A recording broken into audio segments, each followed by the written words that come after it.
नमस्कार, आप देख रहे हैं द जनहित और मैं हूं विनीत। उत्तर प्रदेश पुलिस के भरोसे इस प्रदेश की पूरी जनता बैठी है, लेकिन वही पुलिस राम भरोसे है। मैं ये क्यों कह रहा हूं?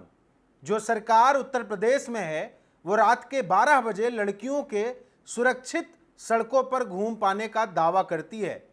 इस प्रदेश के मुख्यमंत्री ही नहीं, इस देश के गृह मंत्री जब अपनी रैलियों में भाषण देते हैं कि अब उत्तर प्रदेश में रात के 12 बजे महिलाएं सुरक्षित घूम सकती हैं, तब उनको शर्म नहीं आती। वो इतने बेशर्म क्यों हो जाते हैं? क्योंकि उनको लगता है कि उन्होंने इस प्रदेश और देश में राम राज्य की स्थापना कर दी है। भले ही राम राज्य जहां स्थापित कर रहे हैं, जहां उसकी राजधानी बना रहे हैं, वहां हार गए हों, लेकिन उत्तर प्रदेश पुलिस के कारनामे इस देश और इस प्रदेश में राम राज्य की स्थापना के बाद की स्थिति बयान कर रहे हैं। दुर्गेश कुमार मिश्रा एसओ हैं, एक थाने के एसओ मतलब थानाध्यक्ष। थानाध्यक्ष साहब आगरा के एक थाने पर पोस्ट हैं। उन्होंने कमाल क्या किया है? उन्होंने कमाल वो किया है जिसके बाद इस देश की महिलाएं और ज़्यादा सुरक्षित महसूस करने लगे। अनुसूचित वर्ग की एक महिला इंस्पेक्टर जो अभी नई नई बेचारी पुलिस में आई थी, महिलाओं को बचाने का सपना ले आई थी और ईमानदारी से काम करने की चाहत रखती थी, उसे देर रात थानाध्यक्ष साहब रात के 12 बजे अपने एसी वाले कमरे में कानून का पाठ पढ़ाने बुला रहे थे। जाने कौन सा कानून का पाठ उनके एसी वाले कमरे में पढ़ाया जाता था। मिश्रा जी ने हद तो तब कर दी जब वो महिला रात के 12 बजे उनके कमरे में नहीं आई तो उसे धमकाने लगे, और इतने पे ही नहीं माने, बोले मैं भले बूढ़ा हो रहा हूं, मेरी भले ही दाढ़ी बाल सफेद हो रहे हों, मेरे बच्चे बड़े हो रहे हों, लेकिन तुम शादी मत करना। क्यों? क्योंकि शादी तो हम मिश्रा जी करेंगे और तुम अनुसूचित वर्ग से आती हो, राम राज्य की स्थापना हो चुकी है, इसलिए तुम पर पहला अधिकार हमारा है। हमारा मतलब मिश्रा जी कहां से आते हैं, किस बिरादरी से आते हैं, किस सोच से आते हैं, किसकी संतान हैं, किसके वंशज हैं और किन किताबों की पूजा करते हैं, आप जानते हैं। वो मिश्रा जी कहने लगे कि सुनो, घर मत चली जाना, अगर रिश्ता आया तो रिश्ता मत बना लेना, शादी कर ली तुमने तो नौकरी खा जाऊंगा, नौकरी करनी है तो मिश्रा जी के साथ क्या बन के रहना है मैं बोल नहीं पाऊंगा, बड़ी ही अभद्र भाषा का इस्तेमाल हो जाएगा।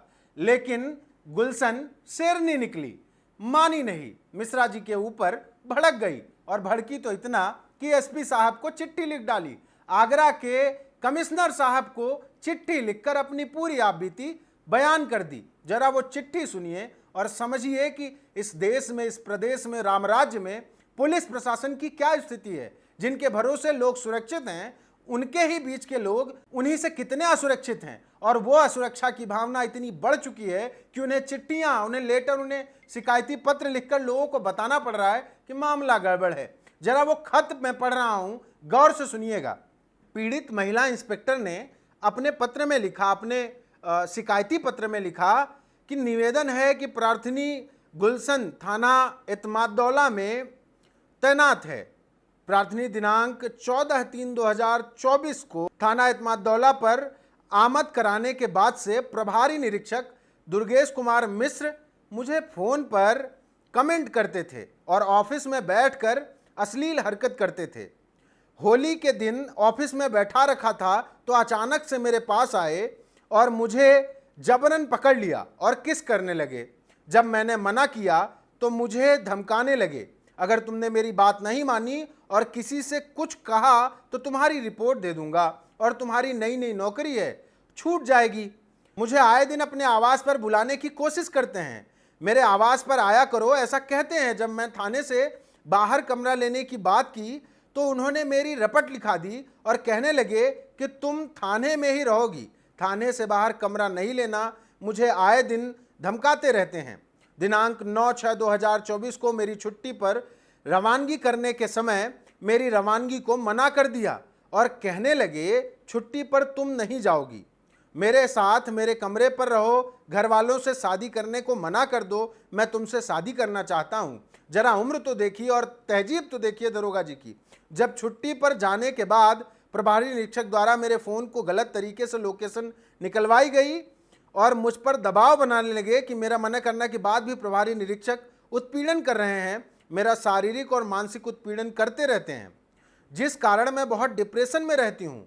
दिनांक 20 जून को प्रभारी निरीक्षक का 12 बजे रात्रि में फोन कॉल आया और कहने लगे बहुत गर्मी हो रही है, मेरे कमरे में एसी लगा है, वहां आकर सो जाओ। मैंने उनको मना कर दिया तो कहने लगे कि तुमने अच्छा नहीं किया, मैं तुमको इस थाने में नहीं रहने दूंगा और तुमको बदनाम कर दूंगा। मैं अनुसूचित जाति से आती हूं, इस पर भी आए दिन मुझे बहुत उल्टा सीधा बोलते हैं। मतलब जाति सूचक टिप्पणी भी मनुवादी दरोगा जी कर रहे थे। श्रीमान जी से अनुरोध है कि प्रभारी निरीक्षक एतमादुल्लाह दुर्गेश मिश्र द्वारा मुझे शारीरिक व मानसिक उत्पीड़न किया जा रहा है और जबरन मेरे शरीर को गलत तरीके से पकड़ते हैं, गलत हरकत करते हैं। श्रीमान जी से अनुरोध है कि मेरे प्रार्थना पत्र पर उचित दंडात्मक कार्रवाई करने की कृपा करें। यह प्रार्थना पत्र राम राज्य में लिखा गया एक दरोगा जी का है, एक महिला दरोगा का है जो अनुसूचित वर्ग से आती है। पंडित जी जाने किस अधिकार के तहत उस महिला के साथ छेड़छाड़ कर रहे थे। बताइए, होली के दिन रंग के साथ साथ किस विष में भी व्यस्त हो गए। ऐसे दरोगा, ऐसे थाना प्रभारी, ऐसे लोग जब पुलिस में हों तो सरकार दावा करती है कि रात के 12 बजे महिलाएं सड़क पर अकेले टहल सकती हैं, वो भी सुरक्षित। बताइए, जिस दरोगा से उसकी उपनिरीक्षक सुरक्षित ना हो, वो दरोगा सड़क पर राह चलती लड़की को रात के 12 बजे अकेले पा जाएगा तो जाने किस किस एसी के कमरे में ले जाएगा और उन एसी के कमरों में जाने कौन सी ठंडक उनको पहुंचा देगा। और वो ठंडक उत्तर प्रदेश सरकार के सीने में जाकर बैठ गई है और ऐसी बैठी है कि उत्तर प्रदेश सरकार चैन की नींद सो रही है। रामराज्य आ गया है। योगी जी रामराज्य के सिरमौर हैं, मुकुट उनके माथे है और योगी जी की सरकार में सुरक्षा रामराज्य के माथे है, राम के माथे है। वरना पंडित जी तो चाहते हैं कि अब दलित पिछड़े दरोगा बने तो उनके एसी वाले कमरे में सबसे पहले सोने आ जाएं, वरना नौकरी करना दुश्वार कर देंगे। ये रही उत्तर प्रदेश के रामराज्य की कहानी। ऐसी और तमाम कहानियां आपके आसपास आती होंगी, हमारे कमेंट बॉक्स में बताना मत भूलिएगा। धन्यवाद।